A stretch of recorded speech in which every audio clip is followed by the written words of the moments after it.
Bismillahirrahmanirrahim. Assalamualaikum warahmatullahi wabarakatuh.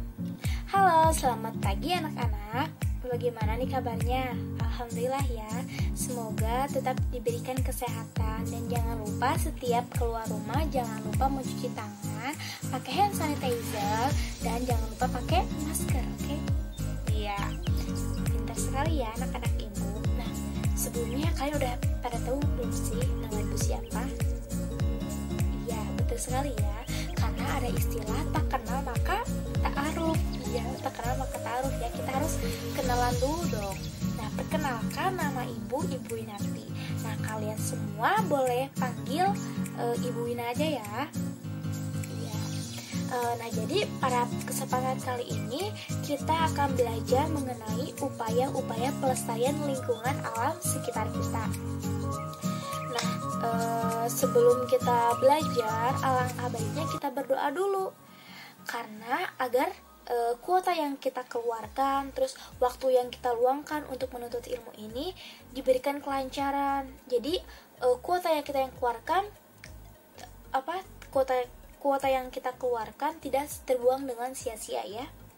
Ya, berdoa sesuai kepercayaannya masing-masing, dimulai.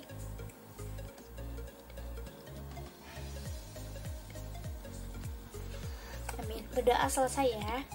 Nah, jadi sebelum memulai pembelajaran ini, Ibu akan menjelaskan tentang tujuan pembelajaran ini. Nah, jadi tujuan pembelajaran ini yaitu dengan ada pembelajaran ini, anak-anak bisa lebih mengetahui betapa pentingnya kita dalam menjaga lingkungan alam sekitar kita. Ya. Nah, Ibu mau tanya sama kalian ya. Kalian sebenarnya bosen gak sih sama belajar? Pernah merasakan capek atau lelah? Pasti pernah ya. Tapi Ibu punya sebuah ceritanya, kisah. Jadi kalian tahu gak sih siapa manusia yang pertama kali menemukan lampu? Coba siapa ya? Iya, betul sekali, Thomas Alva Edison. Nah, jadi beliau itu adalah seorang yang pertama kali menemukan sebuah lampu.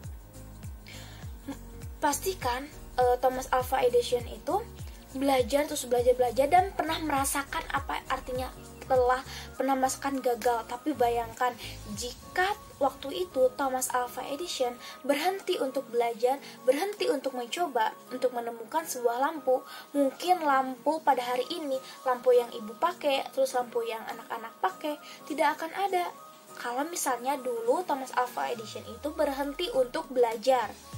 Nah, makanya dari cerita tersebut kita sudah harus bisa mengambil kesimpulan bahwa tidak ada orang yang sukses tanpa belajar, tidak ada orang yang sukses tanpa pernah merasakan gagal. Pasti semua orang pernah mencoba kegagalan. Nah, tapi saat kita gagal, kita harus bangkit ya anak-anak. Kita boleh capek untuk belajar, tapi tetap harus berusaha belajar sampai kita mencapai kesuksesan kita. Oke, semangat belajar ya. Oke, masuk ke materi ya. Udah mulai fokus ya. Oke. Upaya pelestarian lingkungan. Nah, apa aja sih upaya-upaya pelestarian lingkungan? Pertama adalah membuang sampah pada tempatnya. Coba siapa di sini yang masih membuang sampah sembarangan, yang masih membuang sampah di jalanan, terus di kamar atau di ruang tamu? Siapa sob? Nah, kita harus membiasakan untuk tidak membuang sampah sembarangan ya. Kalau misalnya masih ada tong sampah, kita buang ke tempat sampah. Kalau misalnya nggak ada tempat sampah, kita simpan dulu di dalam tas kita, baru kita buang ke tong sampah. Nah, kenapa sih harus membuang sampah pada tempatnya? Coba kita lihat gambar ini. Menurut kalian jijik gak? Jijik banget kan kalau misalnya kita lihat sebuah sampah yang menggunung-gunung sampai berbau, sampai diingat lalat, bahkan menjadi sarang penyakit.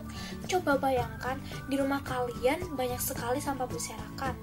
Nah, pasti si penyakit itu akan datang. Karena apa? Karena ada lalat, ada nyamuk. Nah, makanya kita harus terbiasa membuang sampah pada tempatnya. Terus misalnya kita berpikir, Bu, aku buang sampah sembarangan tapi cuma permen kok, Bu. Nah, coba kita bayangkan lagi kalau misalnya 1000 orang berpikir yang sama seperti kamu tadi ya. Bu, saya emang gak apa-apa kok, saya sampah permen itu cuma kecil segini-gini aja, Bu. Gak apa-apa kan? Tetap kalau misalnya 1000 orang berpikir kayak gitu, lama-lama akan menggunung, tetap akan menjadi sarang nyamuk dan menjadi biang penyakit dan pasti berbau juga ya. Makanya kita harus membiasakan membuang sampah kepada tempatnya. Oke, paham ya? Kedua adalah hindari tebang liar. Nah, jadi kita tahu ya bahwa Indonesia itu merupakan mempunyai banyak sekali hutan gitu ya. Tapi banyak sekali oknum-oknum nakal yang menebang pohon secara liar. Padahal tidak boleh ya menebang pohon secara liar. Fungsi pohon gede yaitu untuk akarnya untuk menyerap air. Kalau misalnya ada hujan terus gak ada pohon, maka tidak ada yang bisa menyerap air itu ke dalam tanah tanpa ada pohon. Makanya sekarang sering terjadi tanah longsor, banjir. Karena apa? Karena dilakukannya tebang pohon secara liar. Nah, makanya kita harus berhati-hati dalam menebang pohon ya. Ketiga adalah membersihkan lingkungan setiap hari. Nah, membersihkan lingkungan setiap hari adalah upaya untuk menjaga kelestarian lingkungan. Nah, anak-anak harus dimulai terbiasa ya, kalau misalnya udah bangun tidur langsung membersihkan kamarnya, menyapu agar apa? Agar tidak dihinggapi oleh nyamuk-nyamuk ya. Keempat, tidak merusak tanaman sekitar. Nah, kita harus selalu menjaga tanaman-tanaman yang ada di sekitar kita. Karena apa? Karena tanaman itu menghasilkan sebuah oksigen. Nah, kita sebagai manusia membutuhkan oksigen. Jadi kita membutuhkan tumbuhan. Makanya kita harus menjaga tumbuhan dan tidak merusak lingkungan sekitar, baik lingkungan sekitar rumah maupun sekolah. Kelima adalah menanam kembali hutan yang gundul. Nah, untuk manusia, untuk orang dewasa yang sudah menebang pohon secara liar, maka harus menanam kembali pohon yang ditebang tadi, ya.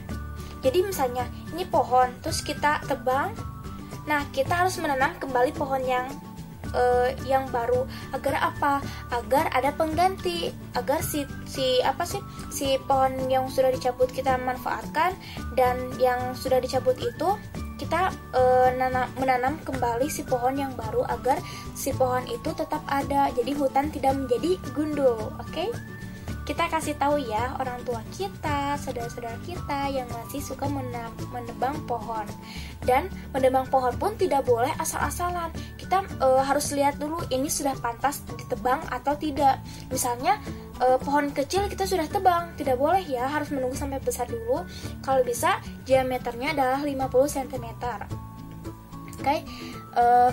6 adalah mencari ikan dengan cara tradisional. Kenapa sih boros dengan cara tradisional? Karena banyak sekali gitu ya pelayan-pelayan, maksud ibu nelayan, bukan pelayan ya, maaf, nelayan nakal yang menggunakan bom untuk mengambil sebuah ikan, mengambil beribu-ribu ikan dengan cara membom. Padahal itu tidak baik anak-anak. Karena apa? Karena merusak terumbu karang, merusak ikan-ikan, pokoknya merusak kelestarian laut, pantai kayak gitu ya. Makanya kita tidak boleh menggunakan cara-cara seperti membom tadi. Kita harus dengan memancing ikan kan itu boleh dengan cara tradisional, tidak boleh menggunakan bom tadi. Karena apa? Karena merusak lingkungan. Kita bayangkan saja terus-terusan kita bom si laut itu hingga si ikan, dari ikan kecil sampai ikan dewasa itu musnah. Kalau misalnya musnah, nanti kita makan ikan apa? Iya nggak sih? Iya ya. Terakhir adalah mengurangi asap kimia. Bagaimana sih cara mengurangi asap kimia? Yaitu kita tidak boleh merokok ya anak-anak. Kalau dewasa nanti jangan sampai merokok ya. Karena apa? Karena merokok itu merusak lingkungan alam sekitar kita. Kita kan harus menjaga lingkungan, tidak boleh merusak lingkungan.